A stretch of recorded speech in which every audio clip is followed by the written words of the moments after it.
is Joy News Prime. From Tamale to Accra, from Ahafano North to Tiwa, and from Nairobi to Caracas, wherever you are, you're welcome to the most comprehensive television news package in Ghana. Coming up, suspension galore. New Patriotic Party suspends its General Secretary and Greater Accra Region Chairman. We bring you details of the decision taken by the party's National Executive Committee in the last few hours. Thursday, Taifa fire. Fire at Taifa Timber Market destroys many shops along with many wood products. Drill ship saga. A member of parliament for Danse Asokwa and founder and former deputy energy minister threatens to go to court to clear his name in the controversial sale of a drill ship belonging to the GNPC 14 years ago. And in business, present farmers warn of a drastic fall in the production of cocoa if our government does not come in to mitigate the falling volumes of cocoa. And containing bird flu. Over 24,000 birds culled in Tema in the latest bird flu outbreak as authorities take action to contain the virus. We also have sports, entertainment, and all your social media comments in this package, which is also available on ABN, on the Sky platform, across Europe, and on Freeview Connect. Once again, you're welcome to Joy News Prime. My name is Israel Live.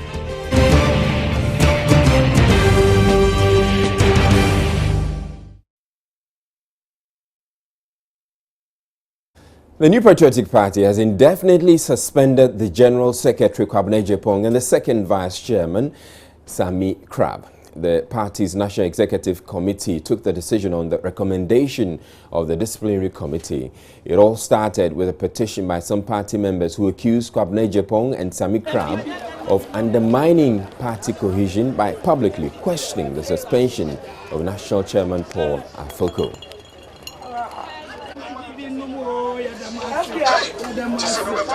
Pachi Afrenuama from our political desk joins me on the phone line now with more. Good evening to you, Kwachi. Now, take us through how all of this went.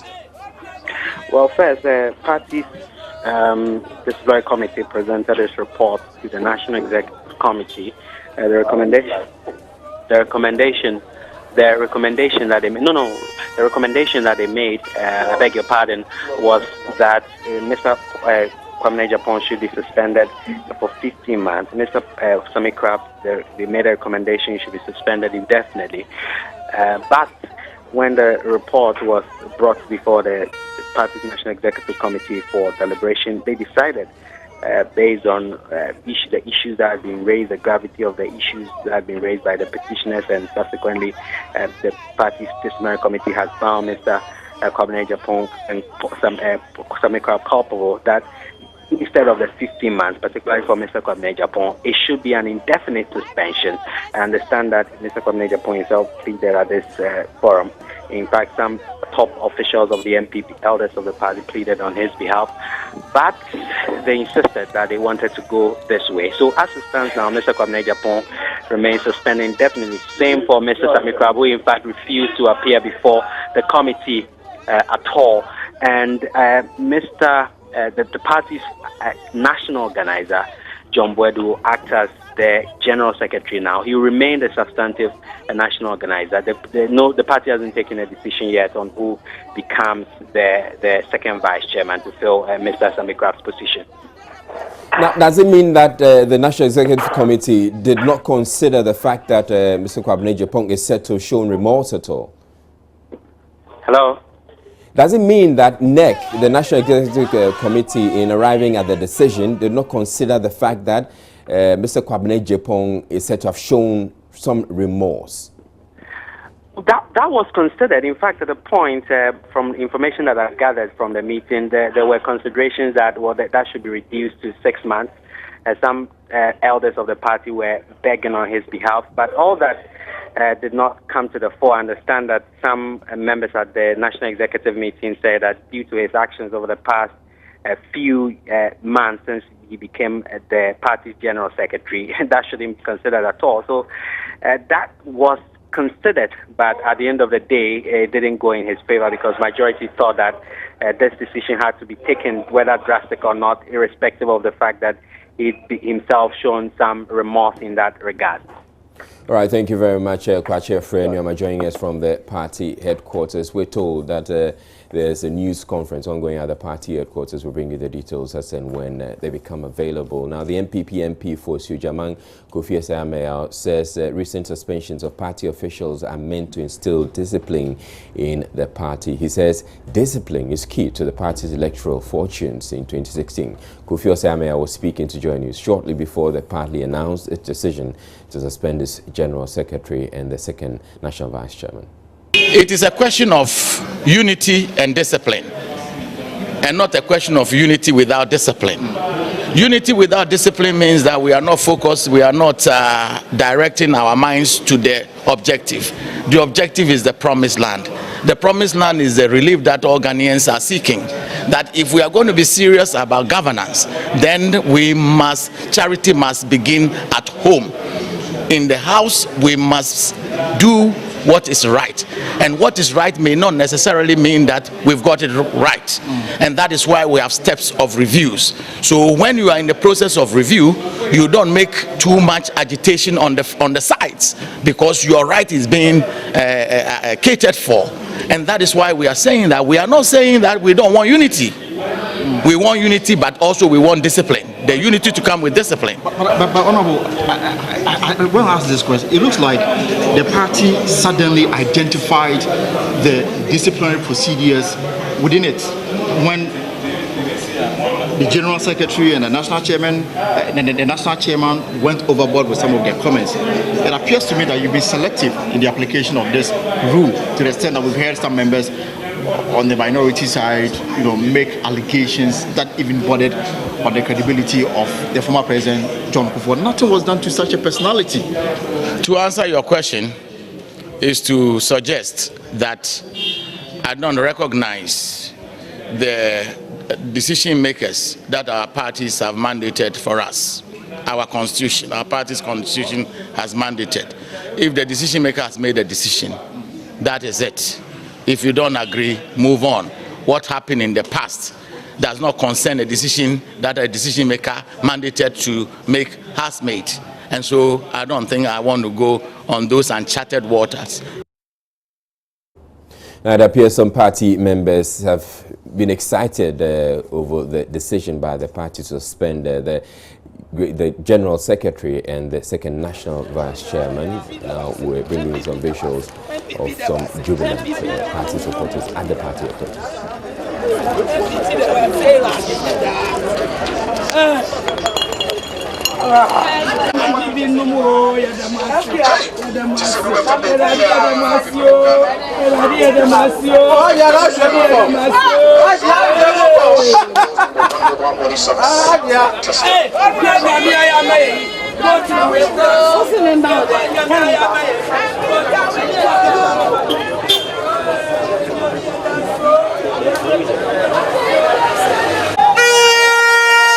So those are some images from the party headquarters shortly after the decision was taken to suspend the General Secretary of the New Patriotic Party and the second National Vice Chairman of the party.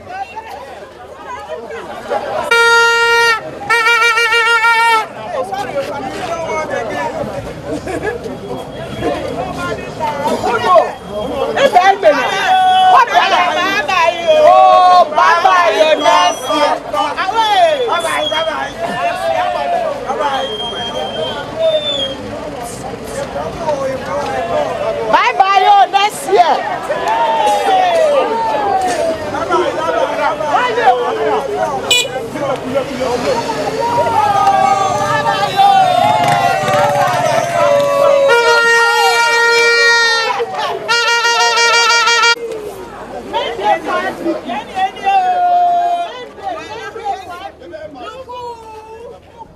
You're still watching Joy News Prime here on Joy News on Multi TV. In other news, the Teachers and Educational Workers Union has given the Fair Wages and Salaries Commission an end-of-year ultimatum to bridge what they describe as a wide gap between the salaries of junior and senior staff of the nation's public universities. Speaking at a news conference, General Secretary of TEU, Raphael Apaya, said the group will no longer tolerate the delays that have characterized negotiations. As at today, brothers and sisters, the Fair Wages and Salaries Commission has failed to do what we have all agreed to do. We think Fair Wages and Salaries Commission have acted in bad faith. The union and the public universities management have carried out every instruction and demand by the Fair Wages and Salaries Commission, but they, the Fair Wages and Salaries Commission, have failed to do their part. We therefore wish to state today that Fair Wages and Salaries Commission have not been fair with us as far as our grievances are concerned. We are a law-abiding union and we have followed due processes for the past 3 to 4 years, yet we are not seeing results. We as a union shall not accept any further delay in resolving our concerns, which may lead us into 2016. We pray that Fair Wages and Salaries Commission and the public universities management will work in good faith in resolving these concerns to avoid any labor unrest within the public universities. We want to draw the attention of the Fair Wages and Salaries Commission, the Vice Chancellors of Ghana, and all stakeholders that if by the end of December 2015, our concerns are not addressed, every blame should be placed at the doorsteps of the Fair Wages and Salaries Commission and the public universities management. Meanwhile, the director in charge of finance at the Fair Wages and Salaries Commission, Eva Addo, says TEU's demand could collapse the single spine pay policy. The point is that the salary level, structure level, is only 25 levels. So if you keep on moving the bottom upwards, you are going to compress all the grades within a certain range. And then what will be the use of the job evaluation that you did and then the results? And the structure, the salary structure is 25 level. If it is 25 level, why would you compress everybody from maybe level 15 up to 25? The 1 to 9, what would they be doing there? So you have to be very careful how you manage these things. It is not about whether government has money to pay or not. No. If people or job holders deserve a grade, it is given to them. It will be given to them. There are no problems, and we have been doing that. We have been doing the reviews. However, if what the demands are, you don't have any objective basis for that, and in doing that, you end up distorting all the grades on the salary structure, then you have to be careful what you do, because in the end, you will not have any explanation why you went that way. And that is why we are asking for an objective basis for doing some of these things. Management of the Korle-Bu Teaching Hospital is keeping mute over demands of the Senior Staff Association for the resignation of the hospital's chief executive.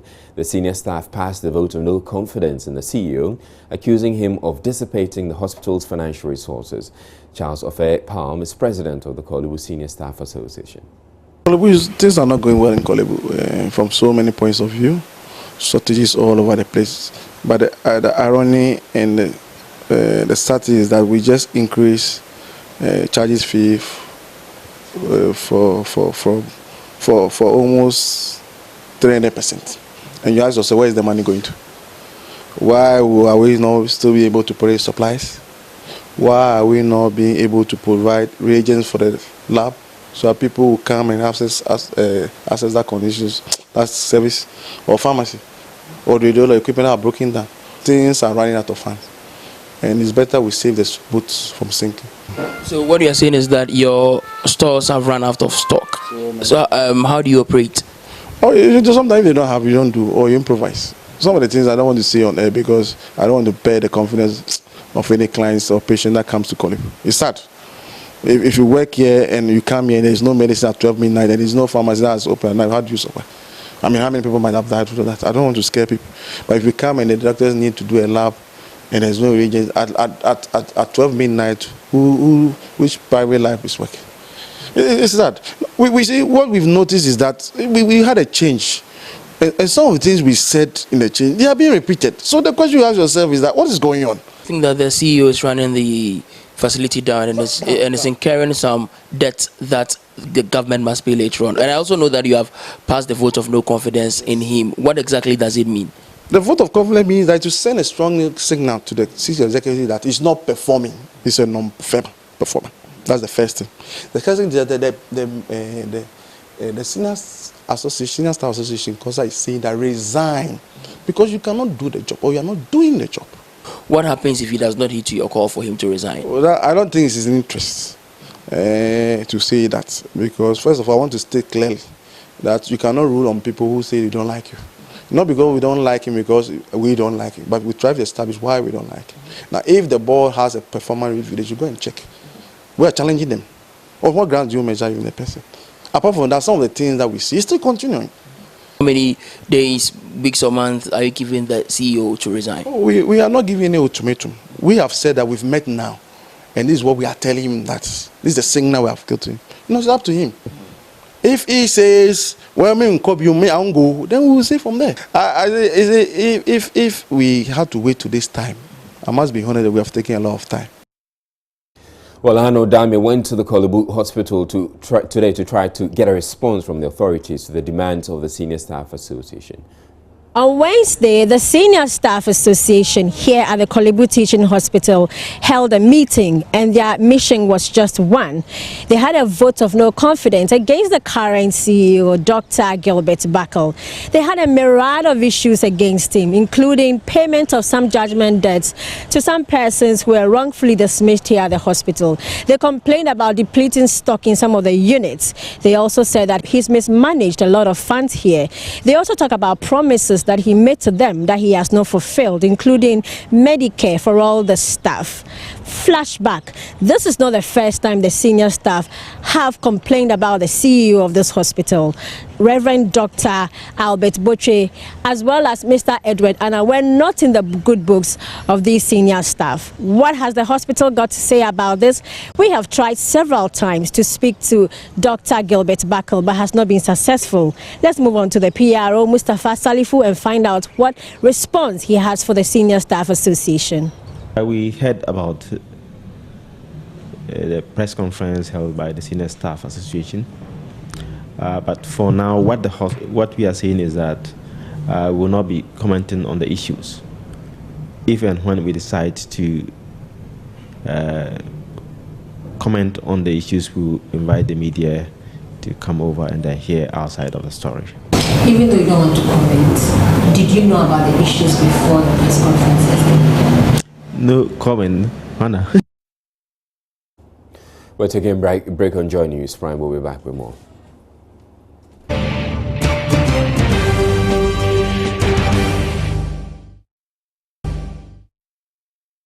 You're watching Joy News Prime, and our top story for this evening: the New Patriotic Party has indefinitely suspended the General Secretary Cabinet Jepong, the second National Vice Chairman Sami Crab. The party's National Executive Committee took the decision on the recommendation of the disciplinary committee. It all started with a petition by some party members who accused Cabinet Jepong and Sami Crab of undermining the party cohesion by publicly questioning the suspension of National Chairman Paul Afoko. So in the last few weeks or probably months, we've had 3 suspensions. First, the National Chairman Paul Afoko, and then today we're hearing the General Secretary Cabinet Jepong and the second Vice Chairman Sami Crab. I'm joined in the studio now by Evans Mensah. He's the head of our political desk. Good evening to you, Evans. Good evening, Israel. Now, 3 suspensions in the last couple of weeks, a few weeks. Why would is the MPP not shooting itself in the foot? Well, they'll tell you no. And if you look at it, I mean, this can end in 2 ways. One, they've silenced 3 heavyweights. This is the national chairman and general secretary. Of course, they are the two leaders of the party now, and a second vice chairman. One way it could end is obviously this dragging out in court, as we've seen the chairman already do. Kwame Japan can follow suit and go to court. Same will apply to Esame Crab. So you have 3 different suits pending in a court whilst you're going into an election. That's one key way it could end, and that could be bad for the party. The second, they'll tell you, is these people, and the perception is quite entrenched, that these individuals are undermining the efforts of the party to win the elections. And so, if you have them in your ranks, you will lose elections because they will make sure that your ability to galvanize everybody and unite the front for a very important cause like winning 2016 elections won't happen. And so for a political party, considering that if they will stand in our way, then it's better to leave them out. And that's what they've done today. We'll see how it ends next year. Time will tell. All right, now you're talking about 2 scenarios, but I would want to introduce a third scenario where the 3 decide to form a breakaway MPP, and they will also, by forming that party, undermine the party come 2016. Well, that's true. And I'm saying what you're saying is true because, and it's possible, but I think it's far-fetched. I think that won't happen. But what rather can happen is that these 3 individuals, I mean, to be more precise, Kwame Japan and the national chairman, Paul Afoko, got massive support in the Congress that elected them. Thousands of people voted for them. What it means is that they have support in the party. For me, what key question arises is, what will happen to their support base? Will they go along with them, or they will say, well, we voted for you, but we think that nobody's bigger than the NPP, and therefore we'll support what the majority is saying. And note this, although the disciplinary committees recommended 15 months for Kwame Japan, the NEC, a bigger body, said, although you said 15 months, we want to give you an indefinite suspension. Okay. And so you would think that this has unanimous support, and this was unanimous. In fact, the NEC, every member of the NEC said unanimously, forget about 15 months, let's make it indefinite.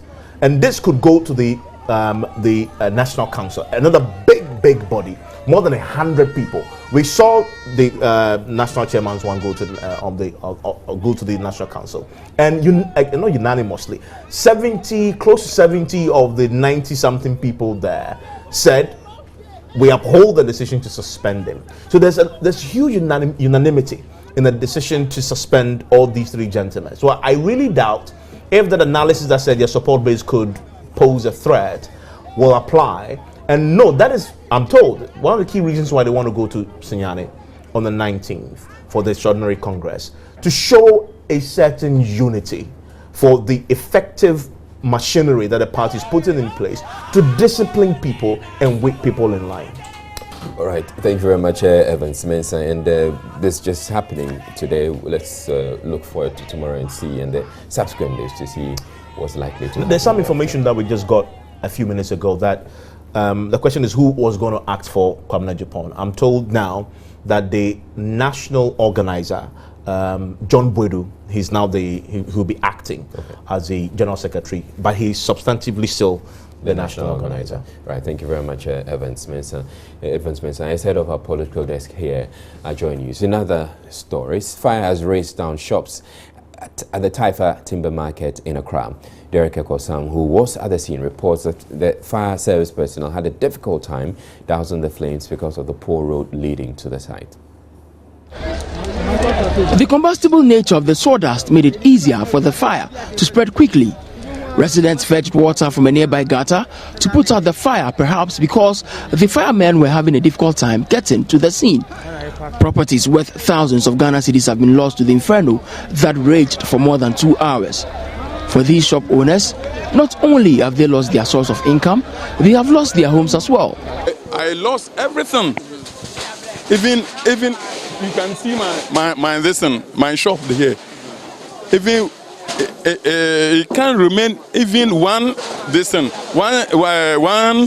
short beam self, including I sell long one, sawmill and short beams.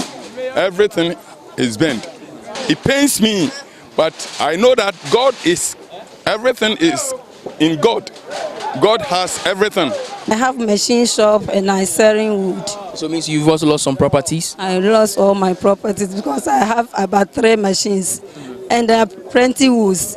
It's all burned and all my machines has burned.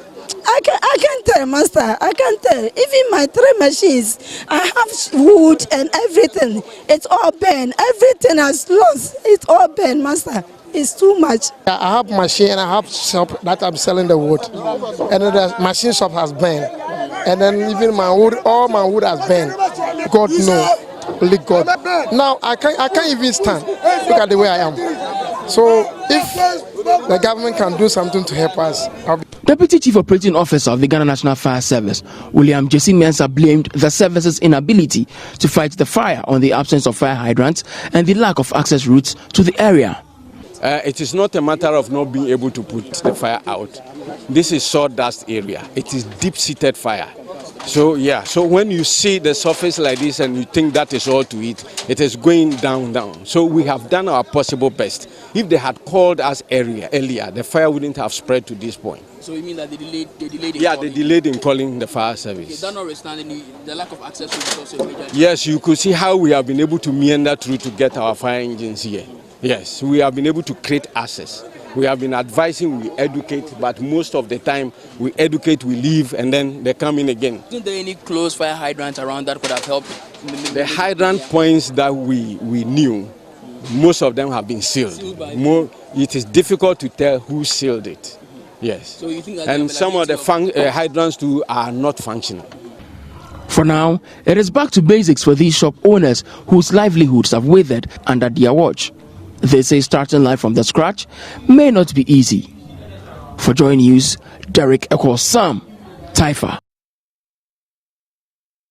We're taking a break on Joy News Prime. When we come back, we'll bring you the business news.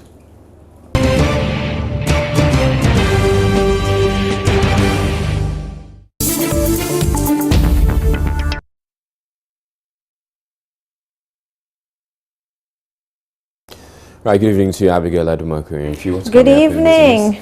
A lot, but I'm interested in poultry, because Christmas is just around the corner and looks like the farmers have issues. Well, we are talking about bird flu, but looks like the demand for live poultry is high and the farmers cannot meet it. I guess it's going to be even worsened with the bird flu. Right, you take it up. Okay, so live poultry sellers fear they may not be able to meet local demand for poultry products this festive season because of the current challenges with power supply. According to them, the power situation is unduly affecting their ability to dress and package the birds for sale. The threat posed by the outbreak of bird flu does not appear to be the only challenge live bird sellers have to deal with this festive season. The unending power crisis appears to be affecting the operations and could impact negatively in the lead up to Christmas.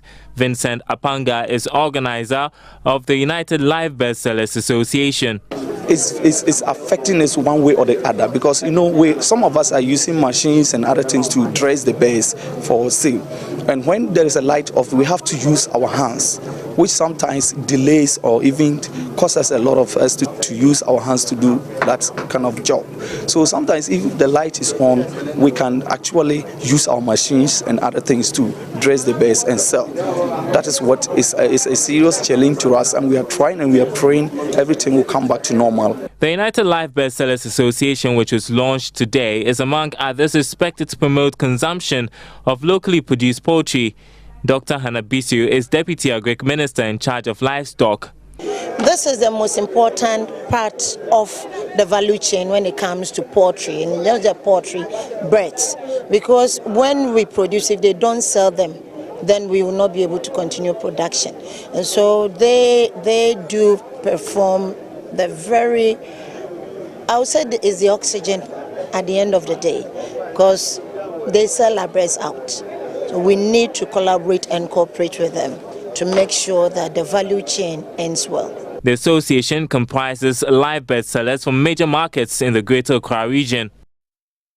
The government will begin in next year improve the index of doing business using the World Bank Index. Ease of doing business ranks economies from 1 to 189, with first place being the best. The index averages the country's percentile rankings on 10 topics covered in the World Bank's doing business. Minister of State in charge of Public-Private Partnership, Rashid Pelpo, explains this will help empower the local businesses as well as attract foreign partners.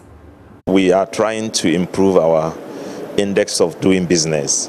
You know, the World Bank Index of Doing Business is something we are looking at to improve it, to attract more businesses and to get more Ghanaians in our system who will invest in doing business and to expand their businesses.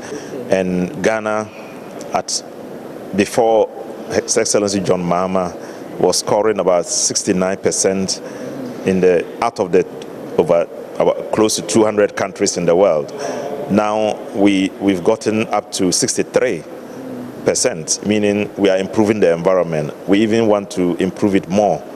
Yeah, so it is measuring how efficient it will be to set up a business and to run it in one's country. So the business environment is very important. The economy, which is the foundation, and then the other things that come to make the economy need all to be favorable.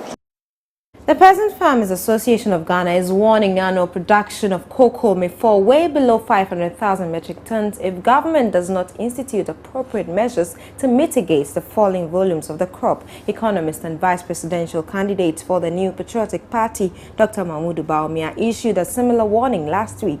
This, however, contradicts projections by the International Cocoa Organization that cocoa production may recover between 850,000 tons to 900,000 tons in the upcoming cocoa season. Programs coordinator for the Peasant Farmers Association of Ghana, Charles Nyaba, tells Joy Business the situation on the ground does not support such projections. Climate change is setting in, rainfall pattern is changing, the weather pattern is changing, and all this affects productivity outcome that we get. So if you predict all this, then you need to be able to make a committed investment that will mitigate this kind of risks. But if you see all this is coming and then you continue to sit there, I will not be surprised if it even declines less than what Bawumia predicted. So what I think we need to do is to actually quickly find mitigation measures to be able to address it. Most of our farmers are aging and youth are not interested in going into farming. So if you don't put in measures that will attract the youth to go in the next 5-10 years time, these aged farmers would have been phased out. Ghanaian businesses must stop complaining and rise to difficult economic times. That is a word coming from Trade Minister Ecotourism. Speaking at the 25th anniversary of Margins Group Printers of ID cards, the Trade Minister says even in difficult economic times, businesses can thrive. This is a good example of a Ghanaian enterprise that has braved a lot of storms over 25 years and has achieved considerable feats, not just in Ghana but in neighboring countries. And especially because they work in a high-tech industry, which is security printing and security card production. For a country that is still grappling with low technology, when you get a few companies that are dealing in the high-tech side of business, you need to acknowledge them. Yes, the economy of Ghana also, like a ship, like a plane, occasionally goes through some turbulence. The turbulence will come from external shocks, which may be a 50% reduction in oil prices, significant reduction in other commodity prices like gold, which are part of our important export revenue sources. And of course, there can also be internal factors which may make life relatively difficult for some percentages of the population. But in all situations of supposed difficulty, as some would say, where the going gets tough, the tough have to get going. And Credit and rating agency Fitch has indicated that it will review Ghana's credit rating to a favorable position only if it sees more commitment on the part of government to check its rising expenditure. The agency earlier this year downgraded the country's credit rating to B with a negative outlook. Responding to a question posed by Joy Business in teleconference in London, Director at Fitch Carmen Atlenkridge said a lot more needs to be done before any action can be taken on Ghana. for us, the critical test for Ghana remains holding the line on public finances ahead of the elections in 2016. I mean, looking at the latest budget deficit numbers announced for 2016, the government expecting to narrow the deficit to 5.3% of GDP. We continue to believe that this is likely to be a little bit optimistic, largely because they continue to rely on raising revenue to improve the fiscal position rather than substantially cutting expenditure. The other challenge for Ghana next year will also be being able to issue another Eurobond, because that's part of the budget plans for next year. So I think before we potentially look at taking positive rating action, we'd like to see the election behind us. Time now to do some commodity stock and currency market update, and John is here. How are you, John? I'm very good, Abigail. Right now, the stock market, I can see it's doing pretty well today. What's happening?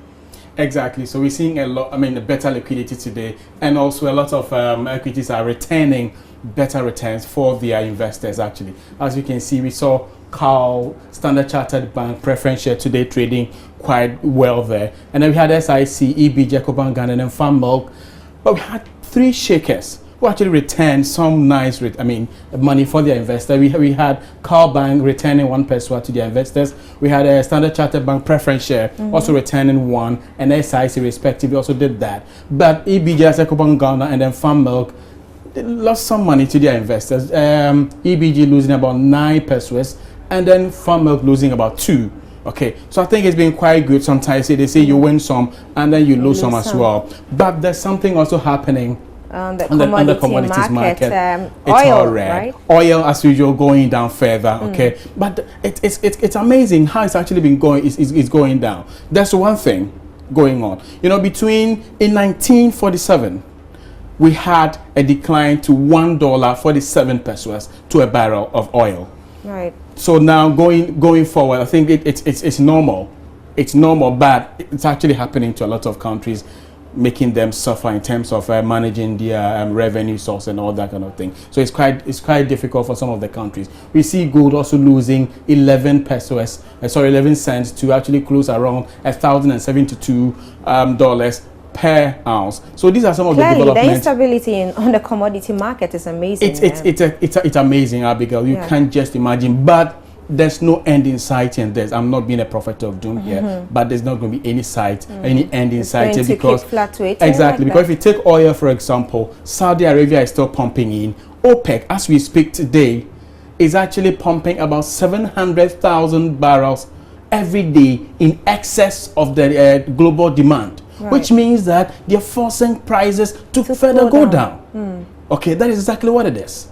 So we are not going to see, the end of these things anytime soon. Cocoa also today lost about $22 to close at $3,349. You understand? These are times. And today we had signals also on the market to the effect that Ghana is also going to actually further dipping.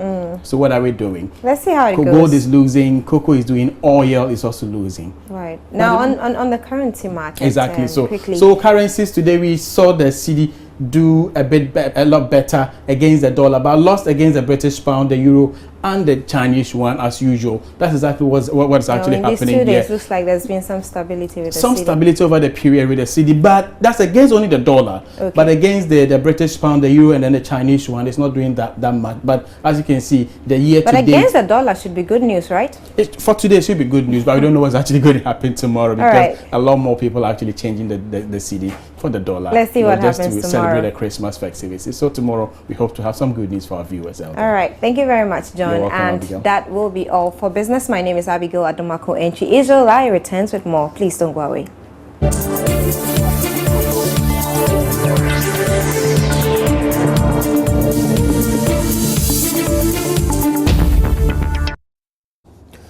Welcome back to Joy News Prime. The police service is now registering all officers and their dependents on the National Health Insurance Scheme.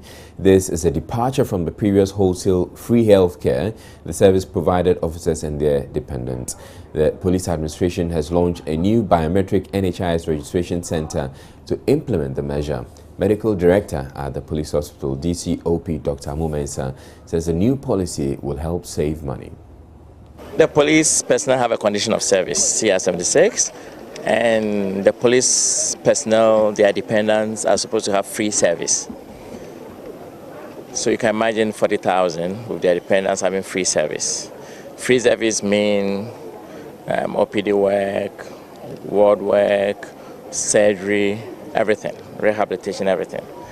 And if the meager money that is obtained from the health insurance is used to spread over all these police personnel, there will be none left for anything.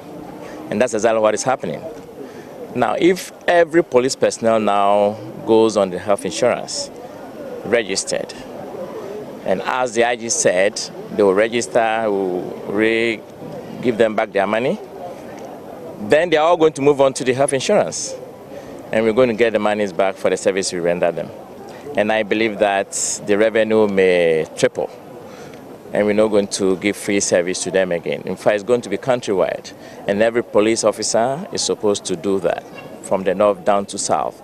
And with that, if you come to the hospital, we expect that the police officer will show his health insurance card and be seen. They are going to give a deadline, after which the regulation in there is not going to work anymore. So you can't just come and say, a police officer must have free service. You got to provide your health insurance card, and then you'll be seen. So it means that this is going to be compulsory eventually? Exactly, for all police personnel and their dependents. And when are you thinking of the deadline for the registration? Well, we have to talk to the IG because it's a bit sensitive, and we should make sure that majority of them have done that, before the regulation is changed. The Member of Parliament for Adansia Sokwa and former Deputy Energy Minister Katie Hammond is threatening to go to court to clear his name in the controversial sale of a drill ship belonging to the Ghana National Petroleum Corporation 14 years ago. The former Deputy Energy Minister says it has become necessary because the Judgment Debt Commission, which investigated the matter, erred in its findings by recommending that the Economic and Organized Crime Office further probe his role in the transaction. Speaking on Joy FM Super Morning Show on Thursday, Mr. Hammond also questioned the impartiality of the Judgment Debt Commissioner, who he says showed his bias in the matter.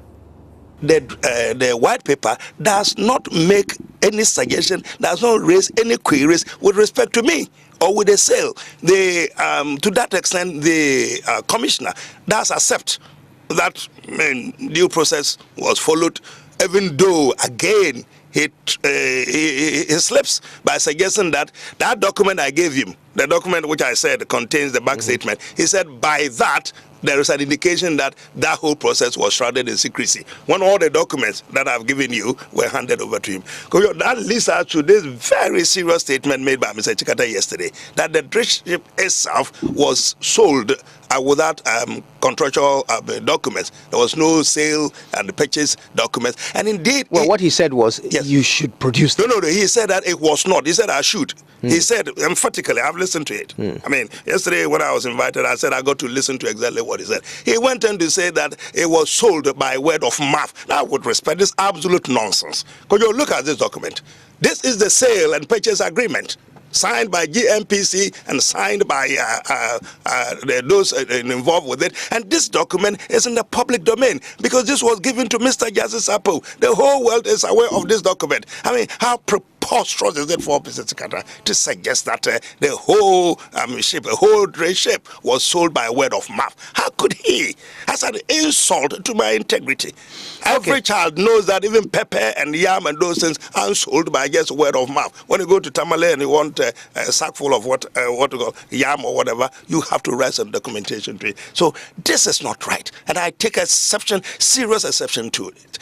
Some NDC operatives have gotten involved in this matter. It is not a matter with the NDC. I mean, my own leader in Parliament, Honorable Babin, got involved with it. A few others have gotten involved with it. And it's really not a matter between Abiketi and the NDC or MPP NDC. It's a straight matter of a relationship that was established by GMPC through Mr. Chikata with the Solicitor General resulted in the sale of this when the ship had already been collateralized. The ship, you were told by Mr. Chikata, was an asset. It was not an asset because it had been arrested. I can show you the document. They are here. Because of the collateralization to the security with the Solicitor General, it has been arrested on authority of a court in Amman. It was not in the hands of GMPC. Why does he say that was an asset? Kojo, the last point I think he makes is the status of GMPC. I mean, I've gone on and on and on and told the whole world what a mess GMPC was in. Mr. Scata makes the point that, well, you actually asked me yesterday, was it liquid, was it whatever, and it went on and on and on. He talked about only two items. He talked about the ship, but I've just demonstrated that the ship was not in the hands of GMPC. Number two, the ship had to be sold to defray his indebtedness, so it was not an asset to GMPC. Number two, well, it hadn't yet been sold, and he was selling it. I've just shown you. Yes, I've just shown you the document. But once it was sold, those funds went to defray their liabilities. So is it not but that wasn't an the asset? end. But that wasn't the end of the liabilities that the GMPC had. Yes, but does that not mean that the ship was indeed an asset? Otherwise, how could you have sold it to defray the cost? If we look at it so simplistically, I'm tempted to accept that. But I'm saying that as it was located at Muscat, it wasn't, seriously speaking, an asset to GMPC because it was bound to be sold. It was at the verge of being sold. He had put it on market himself. We're taking a break. We have international news after this. Right, good evening to you, Efwa. It's coming up on Good evening, Israel. Coming up on the interactive segment, the public reacts to the suspension of MPP General Secretary Kwabena Agyapong and second Vice Chairman Sami Crab. The NPP wants to go into an election and win the election. They didn't want to be suspending their people.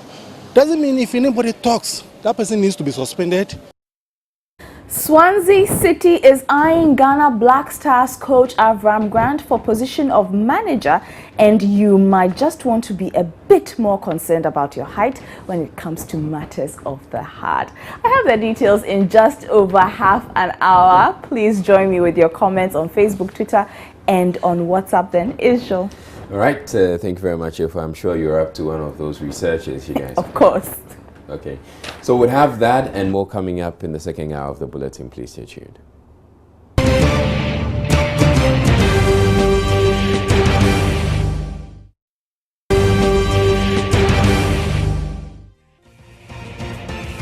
You're watching Joy News Prime. Now a quick look at the top stories we've been looking at in the past hour. The New Patriotic Party has suspended its General Secretary and the second National Vice Chairman of the party. A fire at the Taifa Timber Market has destroyed many shops along with their wood products. The Member of Parliament for Adansi Asokwa and former Deputy Energy Minister Katie Hammond is threatening to go to court to clear his name in the controversial sale of a drill ship belonging to the GMPC 14 years ago.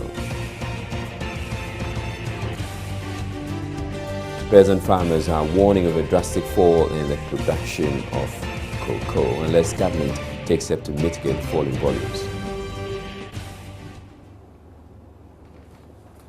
And on to one other top story we have for you this evening. About 24,000 birds have been culled in the latest bird flu outbreak on 2 farms in Tema. Acting Director of Public Health and Food Safety Division at the Veterinary Services Department, Dr. Boy Kikimoto, tells Joy News the service is doing everything possible to ensure that the outbreak does not spread throughout the district. We have reported to the World Animal Health Organization of the presence of bird flu in Ghana, but the focal points of outbreaks are the various farms. We so far have actually increased in number, and we are fighting them. So that is why you are hearing about this latest one in Tema. It's just one of the focal points of the outbreak. The districts where it has happened, the district veterinary officers, the regional, the epidemiologists on the field, the public health in the field are containing the situation. So it's just like how we started all over since April. It's only that it's just a focal point of one of the outbreak sites. Yesterday we had an emergency meeting on it. I think so far the people on the ground I think they're just carrying out the destruction as I'm speaking to you now. Yeah, and containment. And I will advise Ghanaians that so far as eating chicken during Christmas is concerned, they should not be worried. Veterinary services, Minister of Food and Agriculture, the ministers, they are all concerned and everything is under control. We will make sure that no Ghanaian gets contracts this disease from the birds. Now back to our top story of the evening. The New Patriotic Party has indefinitely suspended the General Secretary Kwabena Agyepong and the second Vice Chairman of the party, Sami Crab. The party's National Executive Committee took the decision on the recommendation of the Disciplinary Committee. Now, the party's Communications Director has been addressing a news conference on the matter. We bring you excerpts. The petitioners in the case of Mr. Agyepong were Mr. Christopher Arthur, Fred Adai, Amadou Kalim, Idrisu Musa, Owusu Ansa, and K.T. Hammond. The National Executive Committee meeting acknowledged and commended Mr. Agyepong for his full cooperation and attendance at the Disciplinary Committee hearings.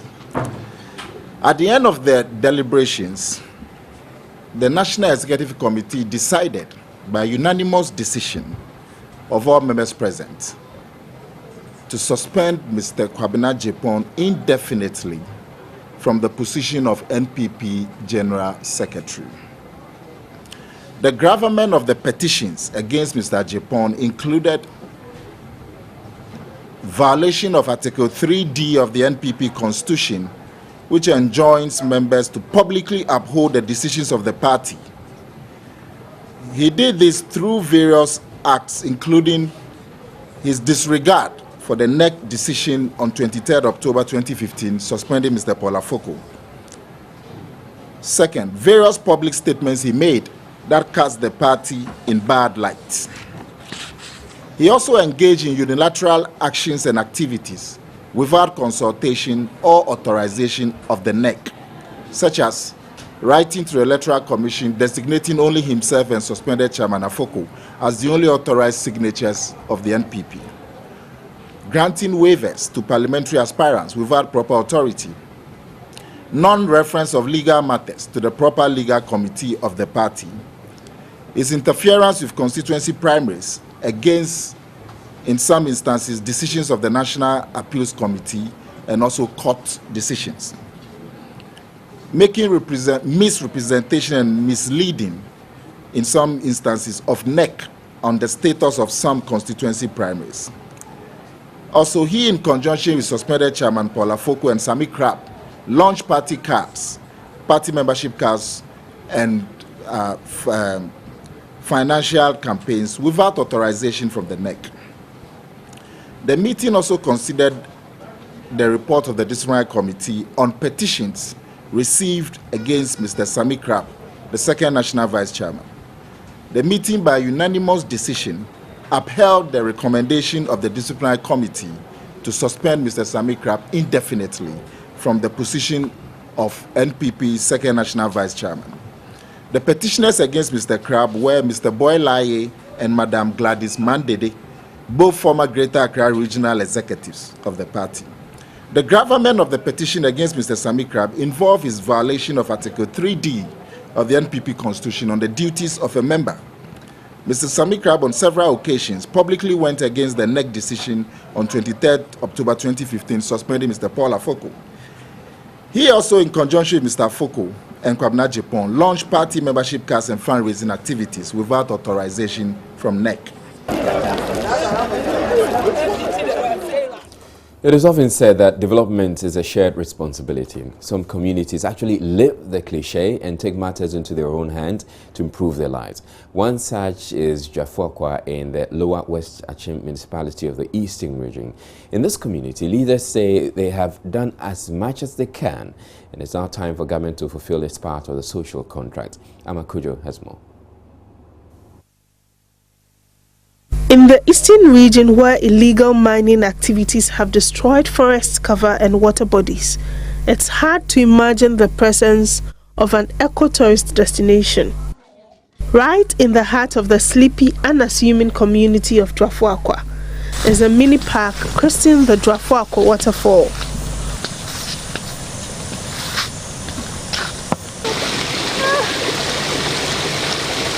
What it lacks in the vertical drop of water, it makes up for with the serenity and preservation of the natural environment.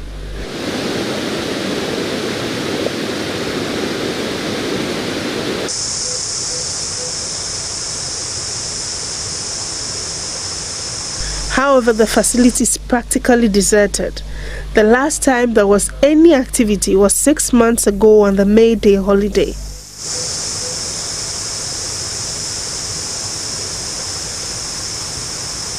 This is arguably one of the water bodies that has not been disturbed by illegal mining activities in the Achim area, the Dwafuako Waterfall. It's not at its fullest yet, but it's easy to imagine what it looks like when it is. It's an eco-tourist gold mine whose potential has largely been untapped. The water is good for us, but our problem is only the distance, the light. We need the light here. We want the government to come and help us to get light here so that our community will be good for us. It's been like this for most of the 8 years the community's chief, Bafo Ejakwa Kwache II, has tried to market it. He led his community to put the place into shape, culminating in a public opening in 2007 during Ghana's 50th independence anniversary celebration. Since then, not much has happened, largely because the community is not connected to the national grid. So said the city now, a man for free abontini ba ubia ba no boy abaso say oh yayade. Anyone who visits the sites appreciates the work we've done. We did all that on our own, and we are just cocoa farmers. So we need help, especially with electricity connection. We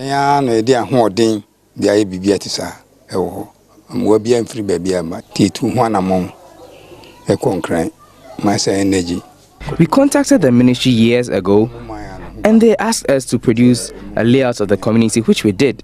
We sent a copy to the regional minister's office and the municipal assembly. When the then MC was removed from office, we followed up with a new one, and we were told our documents were missing. We produced a new one, but for the last 3 years, we've not heard from the assembly. We need government to provide electricity because the eco park is something the country needs. As the fascination with ecotourism grows in Africa, the search for destinations is on, providing vast economic opportunities. For eco-lovers, there's nothing more gratifying than visiting natural areas which conserve the environment and sustain local residents. And the Dwafuako Waterfall, as a nature lover's paradise, anxiously waits for its future.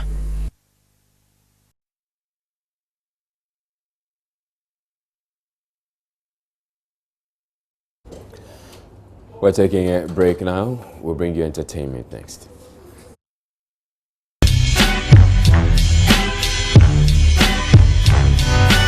Entertainment news is brought. It's time for entertainment, and Miss Jasia, good evening to you, Miss. Good evening, Israel. How are you doing? I'm fine, thank you. Okay, I can see you're fine. Apart from a little flu, actually. I'm battling with some flu. Okay, sorry. You haven't even started having chicken, and you have flu already. No, it's not bad flu. Anyway, okay, so you know a lot of people do not know the story about Reggie and Boli. Many just saw them on the X Factor screen, and then everybody was, Reggie and Boli, you know, but people didn't know that they actually started here. And they come from far away. You know, and Boli started with You May Kiss the Bride in 2005. Then Reggie ZP also did the Virgin song in 2007. And then they went into oblivion. We just didn't hear from any of them. Only to realize that, okay, Reggie was married and staying. Until they popped up. You know, so we decided to put together a whole report on the journey so far for the duo. Congratulations to them for having come this far. Of course, we're so proud of them. You know, we're hoping that they'll just click. We can't wait for this weekend. We all can wait to see what happens. You said they're going to end $1 million. Yes, £1 million. Sorry, a lot of money. Okay. And their destinies will be changed forever. Forever and ever, amen. I'm sure they'll get some international contracts. I hear they have 2 contracts already. Oh, yes, wow. I know the day they met Lionel Richie, they said something like they've got 2 endorsements already. So they're just waiting waiting, you know, to grab that £1 million, and then they move on to other great things, you know. But here in Ghana, our own Minister of the Creative Arts Industry has been commending these guys. You know, earlier in the week we heard that 12 delegates were going to go, you know, to the finale. That wasn't true. Of course, she's spoken about that. And then she said some fine things about the guys, including the fact that she says, you know, forget people saying that Ghanaians do not have what it takes to refine the arts. So she says, where did they get this from? They had it, of course, from Ghana. They didn't have to do anything extra. No. Okay. I don't see why people keep on bringing down the talent and things that we have in our country. I think they have gone there because they are Ghanaians, they are excellent people, and they have excelled like Ghanaians will excel. So I totally disagree that we don't have structures that help people to excel. How did they excel? Did they get any special training in London? It's possible, or you don't think so? Maybe not. And even if they did, because they had the talent already, and I think that Ghana, we have the potential to do everything that we want to do. And I think that they are doing well, and they are doing well because they are Ghanaians, and Ghanaians generally will do well when we travel or when we live in this country. They are now in the finale. This weekend, they will be at the Wembley, and if they are lucky, they will win and probably win $1 million. And I'm grateful that they are making Ghana proud. We are proud of them as true creative arts practitioners. They have lifted the flag of creative art very high, and I'm loving them for what they are doing for the country. All right. You let it go? I let it go. All right, okay. So Yvonne Nelson was with me today. I happened to speak to her on a couple of issues, but one of the things that I spoke to her about was the fact that she's 30 years. And you know, in our society, once you begin to get close to 30 as a lady, the question begins, you know, when are you getting married, or when are you settling down and all that? She says she gets that a lot from her mom, but you know, she's taking it cool. She's got somebody in her life now. Hopefully they'll get married soon. And who's that person? She didn't say. No, I'm not even bothered about the society. You know, I mean, my mom sometimes puts a lot of pressure on me, but it's okay. It's healthy pressure, you know, because she keeps reminding me that, hey, you know, you should try and settle down and do all of that. But yeah, we're in the process. It's going to happen, you know, at the right time. I believe marriage is for the long term. You know, you don't have to rush into marriage today and quickly, you know, get divorced so yeah, I'm taking my time. But she doesn't have too much time.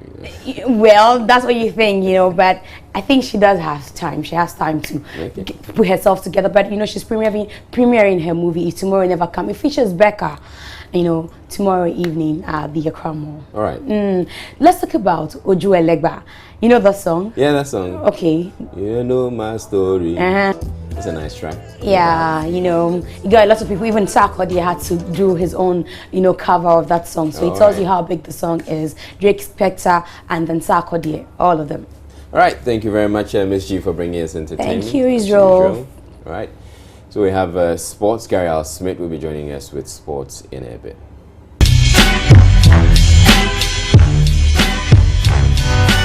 Entertainment news was brought for sports now. Gary Al Smith is here. Good evening to you, Gary. Good evening, Israel. What's coming up?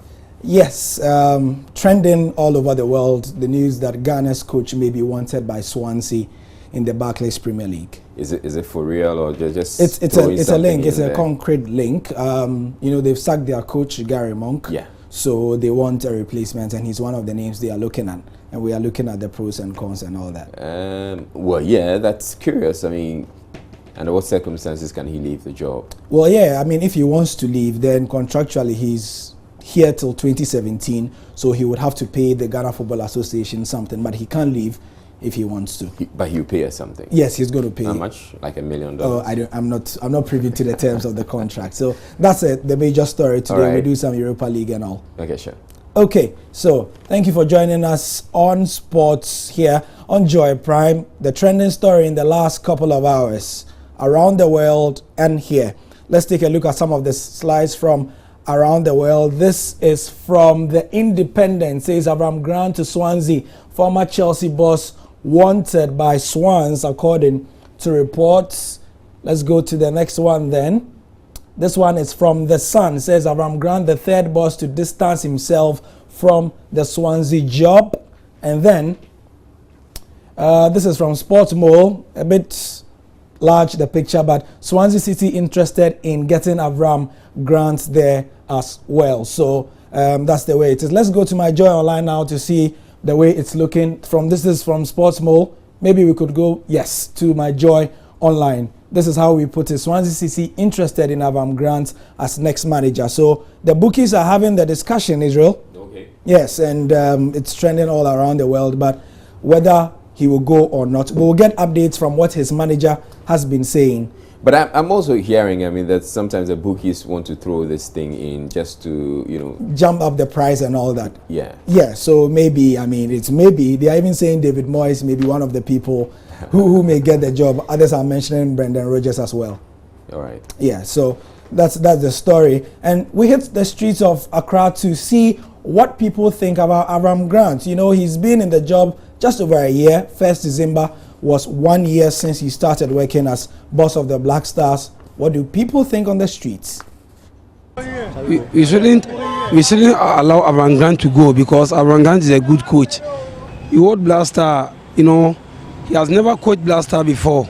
The first tournament that he come, he take us second in the African Cup of Nations. So I don't think we should let Avram Grant to go. Avram Grant is a good coach by all standards, and if we have him as a coach, you know, for the Black Stars, I think it's in the right direction. But where there is no willingness to coach the team and wants to leave, I think we should allow the person to go. Other than that, you know, it will be a demotivating factor for him to give up his best. That's my candid opinion on that. Yeah, I think he should stay. He should stay so that the boys can do better. Maybe along the way, who knows, he could get us the cup. So my opinion is that we should allow him to stay. We shouldn't let him go. We don't know what he has for us. If he's not a best coach, people wouldn't put him in the list. Well, I think Avram Grant is a good coach. We all know his history back from Chelsea down the line, and then Ghana has gone through a lot to secure a coach, and since he came, he's performing good. At least I have not seen anything that is so bad about him that we have to let him go. Left with me alone, we should keep him because he's a good coach. Okay, so that's what a section of people think. Let's get some professional opinion. Yao Mpofu-Ankra is a veteran sports journalist, and he joins us on the line. Yao, good evening and welcome to Joy News Prime. You just touched down from the UK yesterday. The vibe around Gary Monk sacking and the possibility of having our own Avram Grant in there. Your thoughts?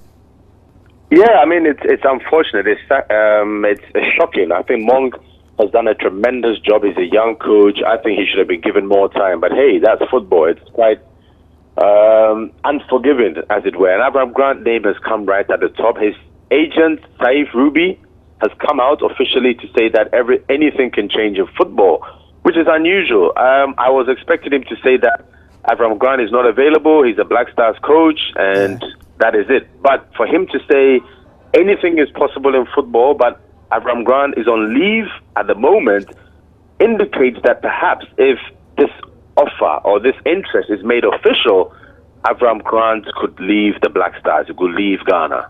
Okay, so we'll be seeing that tweet of Saif Ruby in a moment. Yeah, I know you've been busy, but Saif Ruby actually tweeted that Avram Grant is happy as coach of the Black Stars, and guess what? He deleted that tweet. Let me read it to you. He said on the record, just to say as Avram Grant's agent, that he is happy as coach of the Ghana Black Stars, and Swansea have not been in touch. He also tweeted that anything can change in football. However, at the moment, nothing new with Avram has been discussed, and he is on official leave. Just over 20 minutes later, Saif Ruby deleted those tweets. What signal does it send to us? Well, I think, Gary, you've been in this business, and I think it's about putting your, or should I say, your client. If, Avram Grant is, of course, a client for Saif, and as an agent, he would want the best deal for his client. And in this case, just a quick digression to Jimmy Floyd Hasselbank. If you remember, he tweeted that I have not been contacted by Queen's Park Rangers. 48 hours later, Jimmy Floyd Hasselbank was announced as the new coach of Queen's Park Rangers. So we shouldn't underestimate what happens on social media. We shouldn't ignore it. We shouldn't brush it under the carpet. There could be something happening behind the scenes. And let's give ourselves 48 hours. By Saturday morning, if there is no announcement in this direction with Avram Grant, we can go ahead and sleep. But by Saturday, we should hear something from Swansea. And if it's Avram Grant, don't be surprised. I've not seen the contract with the Black Stars or the GFA. I don't know what clauses there are in there. But certainly, if there is an escape clause, if I should use that term, Avram Grant would use that fully. Yeah, and quickly, you know, Avram has been in the job for 1 year, and so if my producer can let us see his record right now, for some interesting reason, a lot of Ghanaian fans don't seem to like him. Is it that the public relations aspect of his job has not been handled well? I mean, for a coach who has been in charge for 17 matches, he's been able to win quite a number of them and so on and so forth. You know, he's won 10 matches, drawn 4 and lost 3. Why is Avram so, if I can say, unpopular? Good question. I think he has a 75% win rate, which is remarkably high if you look at the African terrain compared to other coaches. That is very, very high. But I think his PR, as you rightly mentioned, has been terrible. Saif Ruby has tried to speak on his own as an agent, which is odd. You don't have to be heard. You don't have to be seen. Just make sure your client, which is Avram Grant, gets the best public image, the PR is good, and he's out there in a good way. He was on Sky Sports about 5 days ago. He did tremendously well. In fact, he spoke very well about Ghana. He spoke very highly of Dede Ayew, spoke very highly about the media and the passion of Ghanaians and the love for football. That was fantastic PR for Avram Grant and for Ghana. Beyond that, I think Saif Ruby, as an agent who says, oh, these are my comments, not Avram Grant, we find that very odd because you're his agent. So anything he says obviously is linked to Avram Grant, and he's not been too complimentary with regards to the state of Ghana football at the lower levels and the general standard of Ghana football. So perhaps PR-wise, image-wise, branding-wise, Avram Grant has not been given any favors. Thank you very much, Jan Pofuankra, my senior colleague. It's great to have you on the sport. Now, going further in this discussion on Twitter, it's been interesting because at a point, Avram Grant was the top trend in Ghana. And so on our Twitter, we put a straw poll there. Avram Grant to Swansea means he will leave Ghana after just 1 year. And we were asking people if he should leave. Now, I know this is not very representative of the people of Ghana. However, 75% of the 115 people who voted said Avram Grant should leave the job. Make of it what you will. But do you want Avram Grant to stay? Do you want him to go? Get us on our social media pages. And so if we can check out what's happening in the Europa League right now, we could give you some updates on that one as well. Even as tonight, Liverpool and others play. You can get more on myjoyonline.com/sport. Right. So this is the way the Europa League is looking like. Ajax versus Molde is 1-1 at the moment in Group A. It's full time. Fenerbahce 1, Celtic 1, Bordeaux 2, Rubin Kazan 2, Liverpool 0, Sion 0, and also Borussia Dortmund 0, PAOK Thessaloniki FC 1, FC Kabbala 0, FC Krasnodar 3, also FC Midtjylland 1, FC Bruges 1, and Napoli destroy Legia Warsaw by 5-2. The final games saw a total of 9 goals produced in Group E. Right, so that's it for sports. We've been dominated by Avram Grant and the discussion. What do you make of the poll behind you? It's interesting. Yeah, but I think, I think he should go. You think he should go? Yeah, he should go. But he's been doing well. We are doing well in African Cup qualification and World Cup qualification. I think it's getting to a point where he's expressed interest in, going elsewhere. He hasn't said so. Well, the agent said so. That's the problem with agents sometimes. They say what the boss doesn't want to hear. But hey, I know what you want to hear, and then I'm leaving. Bye-bye. You know, I wish I could have you a lot more, but all right, you have to go. All right. Thank you very much Thank for you having too me. for bringing us the sports. Yeah. And then the New Patriotic, now headlines, the New Patriotic Party has suspended its general secretary and the second national vice chairman of the party.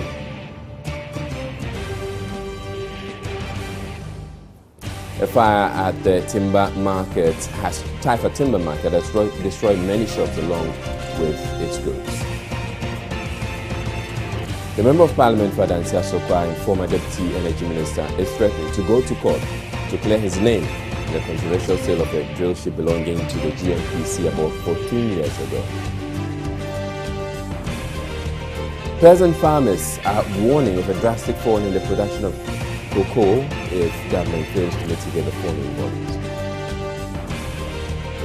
And over 24,000 birds have been culled in Tema in the latest bird flu outbreak as authorities take action to contain the virus. Coming up next, we bring you an interactive segment.